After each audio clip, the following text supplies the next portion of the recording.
Selamat pagi teman-teman, senang sekali bisa berjumpa dengan Anda kembali dalam video pembelajaran online. Masih tentang tema bagaimana mengembangkan leadership skills.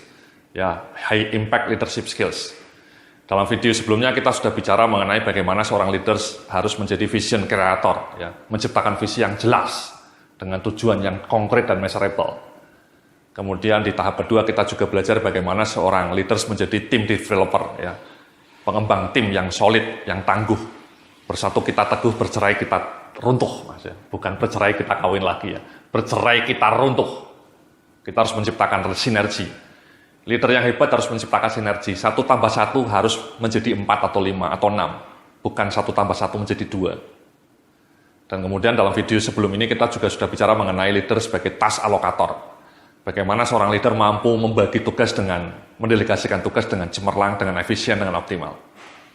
Nah, dalam video kali ini kita akan bicara elemen yang lebih penting lagi nih, Mas, yakni leader sebagai people developer. Ya. Pada akhirnya salah satu tugas pokok Anda sebagai seorang leader, sebagai seorang manager, sebagai seorang supervisor, sebagai seorang GM atau sebagai seorang team leader itu adalah mengembangkan kapabilitas semua anggota tim Anda. Itu kunci itu, Mas. Roby Johan, salah satu pemimpin legendaris, CEO legendaris di Indonesia, itu pernah mengatakan bahwa tugas terpenting seorang leader itu sebenarnya adalah developing people. Ya. Dan dia membuktikan sendiri ucapannya, Mas, ya. Semua anak didiknya Roby Johan itu menjadi orang-orang hebat. Termasuk Gubernur Bank Indonesia sekarang, ya, Agus Martowardoyo. Itu salah satu anak didiknya Roby Johan. Jadi betapa indahnya kalau Anda juga bisa mendidik anak buah Anda, mengembangkan anak buah Anda menjadi orang-orang yang cemerlang. Sehingga ketika Anda pensiun, ya, atau masuk masa purna bakti, anak buah Anda itu bisa menggantikan Anda dengan sama cemerlangnya seperti Anda. Itu namanya Anda sukses, meninggalkan jejak yang gemilang, ya, dalam mengembangkan anak buah Anda. Nah, di dalam slide berikut ini, ya, saya tampilkan di depan Anda ini, saya menyebutkan di slide nomor 40, ya, leader sebagai people developer. Itu maknanya adalah leadership adalah mengenai pengembangan pemimpin, bukan pengikut. You have to create new leaders atau future leaders, Mas, ya, Mbak-mbak, ya. Bukan new followers, ya, pengikut saja bukan, tapi new leaders. Ya. Karena leadership is about creating legacy, ya. Bagaimana meninggalkan jejak. Satu hal yang akan mampu mendorong organisasi ke tingkat kesuksesan yang lebih tinggi meskipun sang leader telah pergi, ya. Meskipun Anda sudah pergi, ya, pergi kemana, mungkin ya tadi pensiun, jejak Anda masih terasa dan kemudian organisasinya tetap akan tumbuh. Nah, bagaimana kemudian memerankan Anda sebagai seorang people developer? Apa sih langkah-langkahnya? Apa strateginya? Mari kita bedah satu demi satu. Di dalam slide berikutnya Anda bisa melihat, ya, skema mengenai leader sebagai people developer. Di atasnya adalah leader atau Anda, kemudian di bawahnya karyawan atau staff, atau people. Nah, itu pengembangan people developer itu diwujudkan melalui penyusunan rencana pengembangan dan rencana pembelajaran karyawan, atau sering disebut sebagai development plan, learning and development plan. Ya, itulah sebenarnya fundament dari pengembangan anak buah Anda. Ya. Learning and development plan, atau people development plan. Ya. Jadi mari kita lihat di halaman berikutnya ini, ya. Pengembangan dan rencana pembelajaran atau rencana pengembangan merupakan kontrak formal antara leader dan staff. Berisikan aktivitas pengembangan tertentu yang menghubungkan minat dan kemampuan karyawan dengan kebutuhan masa depan organisasi. Inilah sebenarnya backbone dari rencana pengembangan. Bagaimana Anda duduk bersama dengan anak buah Anda, mencoba mengembangkan rencana-rencana pengembangan yang konkret untuk anak buah Anda. Misalnya annual development plan, ya, rencana pengembangan setahun. Ya, Anda duduk di bulan November atau Desember, duduk bersama. Mengembangkan serangkaian aktivitas pengembangan yang bisa membuat kapasitas anggota tim Anda menjadi lebih berkembang, menjadi lebih unggul, menjadi lebih kredibel. Ya. Jadi mari coba kita lihat, ya, di dalam slide berikutnya ini, ya. Jadi rencana pengembangan merupakan hasil dari satu atau lebih sesi diskusi yang terdiri dari perspektif karyawan dan manajer mengenai efektivitas karyawan dalam tugas mereka, kemudian juga umpan balik guna peningkatan kinerja pada posisinya saat ini. Jadi itulah tadi saya sebutkan, ya, di bulan Desember Anda sudah bertemu dengan anak buah Anda satu demi satu, mungkin 2 kali ketemuan, Yang muncul dalam pertemuan-pertemuan itu Anda mendiskusikan mengenai efektivitas karyawan Anda. Dan saya menyarankan bahwa ketika mau mengembangkan rencana pengembangan, fokus pada kekuatan anak buah Anda, bukan kelemahan. Selama ini kita terjebak pada melihat kelemahan, ya, kekurangan, kompetensi gap, bahasanya itu gap, kelemahan. Menurut pendekatan yang lebih terbaru, sebaiknya kita lebih fokus pada kekuatan. Contohnya nih Mas ya, contohnya misalnya saya ya, Yudia ya, punya katakanlah selama ini sama atasan saya dilihat saya punya kekuatan dalam hal training skills. Ya. Efektivitas saya sebagai seorang trainer itu cukup bagus. Masih cukup bagus. Nah, kemudian atasan saya melihat bahwa Anda supaya makin bagus pengembangannya fokus pada training skills. Ya. Karena itulah area kekuatan saya, area potensi saya. Jadi potensi saya itu di training skills. Justru potensi saya itu yang dikembangkan dalam area-area pengembangan, dalam development plan tadi. Bukan fokus pada kekurangan saya. Misalnya kekurangan saya, misalnya kalau bikin laporan masih kurang detail gitu ya. Suka banyak melakukan kesalahan spelling. Nah, orang seringkali fokus pada kekurangan seperti itu. Di training dalam bidang kekurangan itu. Justru potensi kitanya diabaikan. Karena kita terlalu banyak meluangkan waktu untuk melihat kekurangan. Itu pendekatan yang salah menurut talent based management ya. Kalau talent based management justru harus melihat potensi saya di mana, potensi karyawan Anda. Tadi potensi saya misalnya training skills. Ya justru area development plan-nya harus lebih banyak menggedor potensi saya supaya lebih tumbuh maksimal. Ya. Sama kalau Anda misalnya punya seorang salesman, katakanlah namanya David. Mas David ini potensinya dalam bidang selling skills, kekuatan dia, area kekuatan dia. Nah, pengembangannya harus lebih banyak untuk membidik potensi itu. Bukan dalam kekurangan dia. Misalnya kekurangan dia katakanlah orangnya tadi ya, sama mungkin bikin laporannya kurang detail. Atau mungkin orangnya katakanlah tidak banyak bergaul gitu ya dengan teman-teman sekantornya. Sehingga kadang-kadang dikasihlah training mengenai communication skills atau training teamwork supaya timnya bagus. Oke, fine. Tapi sebaiknya energi dan waktu kita lebih banyak dialokasikan untuk memekarkan potensi dia, yakni tadi selling skills-nya tadi, supaya lebih mekar. Jangan terlalu banyak meluangkan waktu untuk mengurangi, melihat kekurangan dia. Selama ini di banyak organisasi di Indonesia, justru kita terjebak untuk melihat kekurangan-kekurangan tadi. Dan lupa potensi orang ini di mana. Itulah Mas ya, jadi ketika Anda diskusi sama anak buah Anda, sebaiknya fokus pada potensi dia. Jangan langsung begitu pertemuan, langsung lihatnya itu kekurangan dia atau kelemahannya. Itu wrong. Ya, kita terlalu mudah melihat kelemahan orang lain. Jangan. Kita harus dalam sesi-sesi diskusi development plan itu merumuskan, mencoba mengidentifikasi potensi kekuatan dia di mana. Dan potensi itulah justru yang harus makin dikembangkan, makin diasah. Nah itu Mas ya, jadi itu kunci dari proses sesi diskusi mengenai development plan, penyusunan development plan. Ya. Nah di slide berikutnya Anda bisa melihat nih ya, hal-hal yang perlu dipertimbangkan dalam mendesain rencana pengembangan, identifikasi kompetensi utama untuk setiap level posisi. Dan pahami pula bahwa setiap orang belajar dengan cara yang berbeda. Dan karena itu setiap individu memperoleh rencana pembelajaran yang sesuai dengan gaya belajar mereka. Ini dua poin yang penting nih Mas. Yang poin pertama tadi ya, saya sudah sampaikan baru saja ya, identifikasi kompetensi utama. Saya membayangkan, saya mengartikan ini sebagai identifikasi kompetensi yang merupakan potensi anak itu. Ya. Jadi kalau bisa potensi sama kompetensi yang dibutuhkan untuk posisi itu saling match. Ya, misalnya tadi saya potensinya di bidang training skills, kebetulan memang saat itu saya ditempatkan di bagian training and development, pas. Atau David misalnya potensinya dalam bidang selling skills, dia memang kompetensi utama di dalam pekerjaannya memang itu, karena pekerjaan dia adalah sebagai seorang salesman. Ya. Jadi kita selalu harus mengupayakan supaya kompetensi utama untuk setiap posisi itu match dengan potensi kita. Itu namanya the right people on the right place. Ya, jangan orang potensinya di bidang selling ditempatkan di bagian accounting. Ya. Atau potensi saya sebagai seorang public speaker, training skills, ditempatkan di bagian gudang, gitu. Di bagian gudang yang perlu ketelitian, itu amburadul, itu berantakan. Jadi kita harus memastikan kompetensi itu match dengan potensi orang itu. Itu indah. Ya.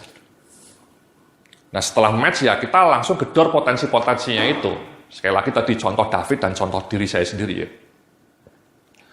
Nah poin kedua tadi pahami bahwa setiap orang punya gaya belajar yang berbeda. Karena itu aktivitas pengembangannya harus berbeda-beda. Nah ini penting nih mas. Jadi aktivitas pengembangan diri anak buah Anda itu tidak hanya training mas ya. Kita selalu membayangkan pengembangan itu selalu identik dengan training, itu nggak benar. Training hanya salah satu. Aktivitas lainnya bisa mentoring, bisa coaching, bisa studi banding, bisa belajar sendiri, atau melalui online learning seperti ini mas ya. Bagus nih online learning seperti ini mas ya, terima kasih.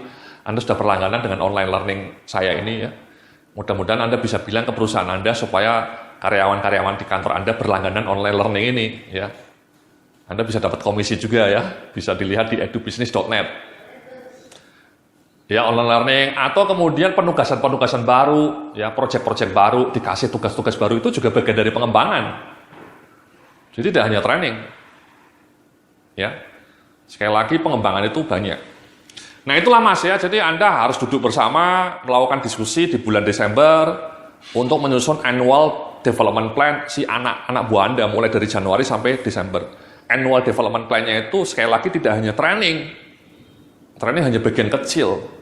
Mungkin lebih banyak mentoring dengan Anda sendiri, atau mungkin ada penugasan-penugasan baru. Jadi penugasan baru itu merupakan bagian dari pengembangan. Karena saya pernah bilang bahwa sebenarnya salah satu cara paling efektif untuk mengembangkan orang itu melalui penugasan, Mas. Learning by doing. Pengalaman adalah guru yang terbaik, pengalaman nyata ya. Jadi seperti itu Mas ya. Nah, di slide berikutnya Anda bisa melihat ya, rencana pengembangan yang efektif ini akan bisa menghubungkan sasaran kinerja individu, sasaran pengembangan individu dengan strategi bisnis, dan memberikan ruang bagi mereka untuk proses pengembangan diri secara optimal. Ya.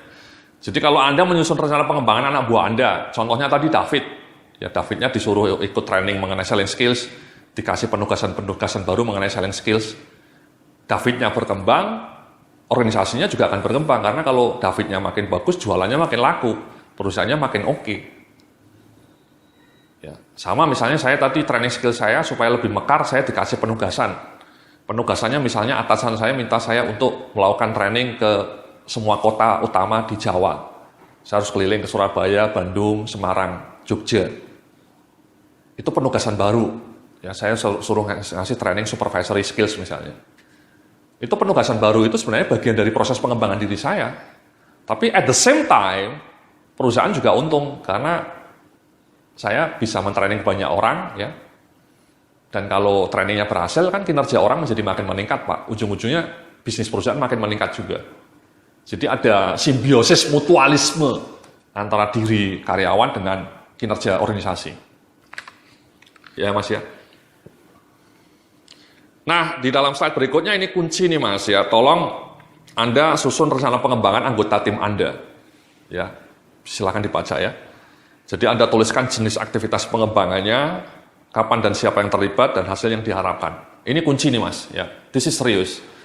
Jadi di Indonesia ini memang saya saksikan banyak manajer yang tidak memiliki rencana pengembangan anak buahnya.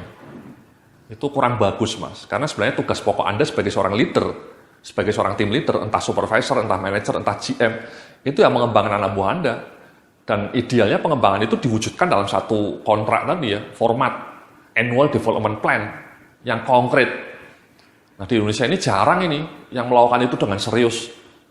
Kadang-kadang sudah disusun tapi kemudian tidak diimplementasikan, dibiarkan tersimpan dalam laci meja, berdebu dan dilupakan.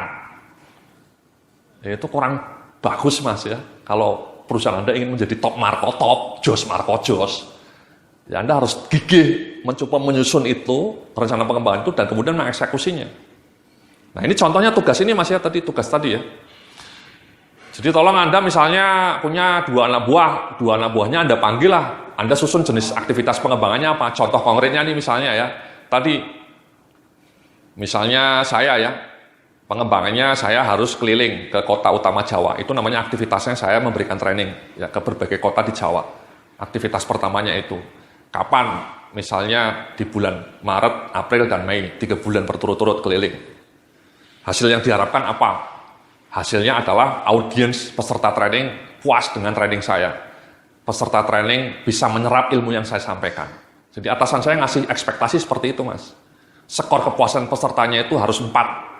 Dari skala 5 harus 4. Kemudian setelah post-test, ketika dites pesertanya bisa menjawab pertanyaan minimal nilainya 90 misalnya. Itu ekspektasinya. Kapan ya tadi? Maret, April, Mei. Aktivitasnya apa? Training. Itu 1. Aktivitas kedua misalnya saya disuruh menyusun modul training baru. Misalnya 2 modul training baru. Mengenai leadership sama mengenai change management. Again, itu penugasan-penugasan seperti itu sebenarnya pengembangan diri saya. Kapan? Ya diharapkan selesai pada bulan Juli. Sama atasan saya bilang kayak gitu. Juli sudah harus selesai. Hasil yang diharapkan apa? Ya modulnya sudah lengkap. Ya, ada panduannya juga. Dan kemudian sudah bisa dipresentasikan di depan audiens. Itu Mas, ya, jadi itu 2 aktivitas. Yang ketiga, aktivitas ketiga misalnya saya disuruh membaca 3 buku. Dalam setahun saya harus baca 3 buku mengenai training skills. Dan 3-tiganya harus dirangkum dalam satu resensi. Dan kemudian dipresentasikan di tim anggota HRD misalnya. Jadi aktivitas ketiganya, saya wajib membaca 3 buku mengenai training plan dan training delivery. 3-tiganya harus dirangkum. Di bulan apa? Di bulan Juni, November, dan misalnya Juni, Agustus, dan November. Itu 3 aktivitas. Bisa sampai 5, Mas. Jadi untuk saya sendiri, atasan saya menyusun activity plan-nya, development plan-nya bisa sampai 5. Suruh training, suruh bikin modul, suruh membaca buku. Nah itu disusun, Mas. Dalam satu format Excel misalnya, rapi, ditandatangani. Dan kemudian tiap bulan dimonitor. Jadi atasan sayanya tiap bulan ngecek ke saya, Mas Yudya sampai di mana modulnya, selesainya, sudah sampai bab apa? Mas Yudya persiapannya untuk training di Surabaya, Bandung bagaimana? Mas Yudya buku pertama yang Anda baca apa ini? Yang nanti Anda sudah harus resensi di bulan Juni misalnya. Jadi seperti itu Mas. Ya, jadi disusun detail, kemudian dipantau tiap bulan. This is very important ya, namanya annual development plan. Itu simple sebenarnya. Duduk bersama, menyusun annual development plan, kemudian mengeksekusinya, kemudian memantaunya. Itu tugas pokok itu seorang leader, Mas ya. People development itu terjadi karena proses seperti itu. Ya, kalau Anda selama ini belum melakukannya, mohon Anda lakukan. Ya, ini tugas baru dari saya. Setelah ini, video ini mungkin minggu depan Anda kumpulkan semua anak buah Anda, susunlah development plan-nya. Ya mungkin kalau sudah tengah tahun ya sampai akhir tahun. Nanti di tahun depan disusun dengan lebih rapi. Dan kemudian dipantau, Mas. Dipantau. Dicek and recheck. Supaya menjadi kenyataan. Jadi itulah, Mas ya. Bagaimana kita menyusun rencana pengembangan people development Anda sebagai seorang people developer. Supaya kinerja anak buah, kompetensi anak buah Anda juga meningkat menjadi insan-insan yang unggul. Oke. Terima kasih. Kita akan berjumpa lagi dalam video berikutnya.